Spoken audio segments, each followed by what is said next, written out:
Assalamualaikum warahmatullahi wabarakatuh. Perkenalkan, saya Yuliana Nugraheni, NIM 195231199 dari kelas Perbankan Syariah 6A. Pada video kali ini saya akan memberikan sedikit informasi mengenai inovasi produk pada pengelolaan keuangan sosial Islam.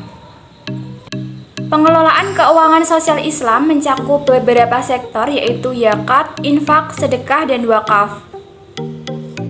Berdasarkan pernyataan Menteri Keuangan Ibu Sri Mulyani, pengembangan sektor filantropi Islam memiliki potensi yang besar dan juga merupakan sektor yang sangat strategis dalam mengurangi kesenjangan ekonomi, meningkatkan produktivitas ekonomi, serta menunjang pembangunan infrastruktur ekonomi dan keuangan syariah.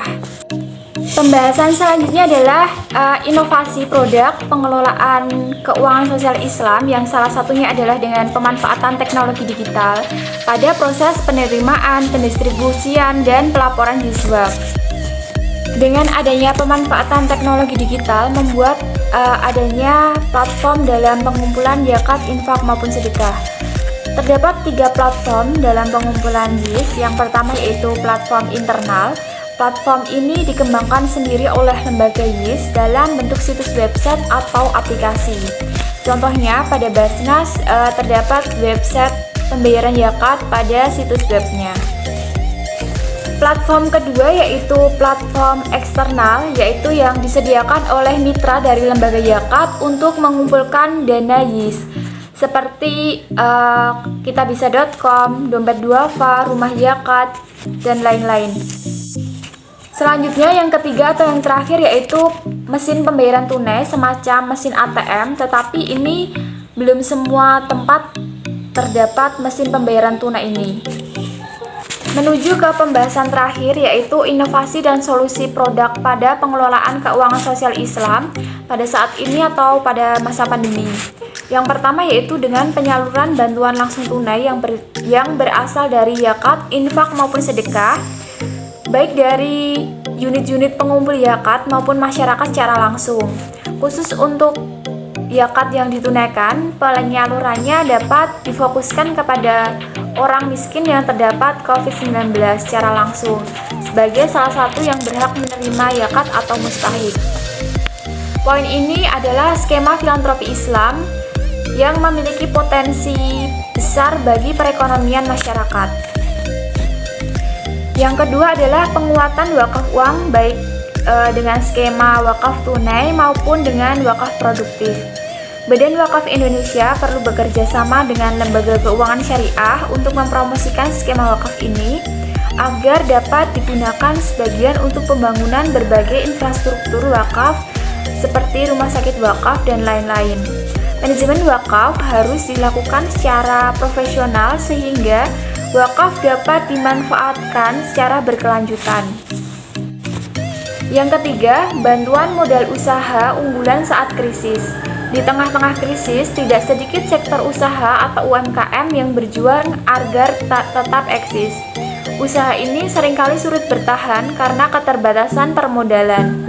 Keberadaan UMKM sebagai kelompok non-muzaki adalah kelompok yang sangat rentan untuk jatuh ke dalam jurang kemiskinan dan kebangkrutan karena goncangan atau hantaman ekonomi.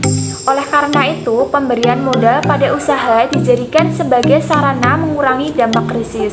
Pemberian modal ini dapat dilakukan dengan berbagai alternatif kebijakan seperti pemberian stimulasi tambahan, relaksasi perbankan syariah, dan restrukturisasi atau penangguhan pembayaran kredit atau pembiayaan syariah selama beberapa bulan ke depan. Pemberian permodalan dari perbankan atau lembaga keuangan syariah ini perlu didukung dan dikuatkan dengan pendampingan sehingga dipertanggungjawabkan. Yang keempat, permodalan usaha yang diikuti dengan pinjaman qardul hasan. Dalam terminologi ekonomi atau keuangan syariah, qardul hasan sendiri adalah pinjaman yang tidak mengambil manfaat atau keuntungan apapun, namun tetap ditekankan untuk dibayarkan kembali. Produk atau skema ini merupakan salah satu produk atau skema sistem keuangan syariah yang sangat penting dalam mendukung pemulihan atau menopang perekonomian. Yang kelima, selain dari sektor perbankan syariah dan qardul hasan, sebagian dana yang dikumpulkan oleh unit-unit atau organisasi pengumpul zakat, khususnya dapat digunakan untuk memperkuat usaha UMKM, menyelamatkan kelompok UMKM yang krisis atau terancam bangkrut karena terkena dampak ekonomi dari wabah COVID-19 dapat dikategorikan sebagai golongan asnaf atau penerima zakat, yaitu sebagai kelompok miskin atau fisabilillah atau orang yang berhutang.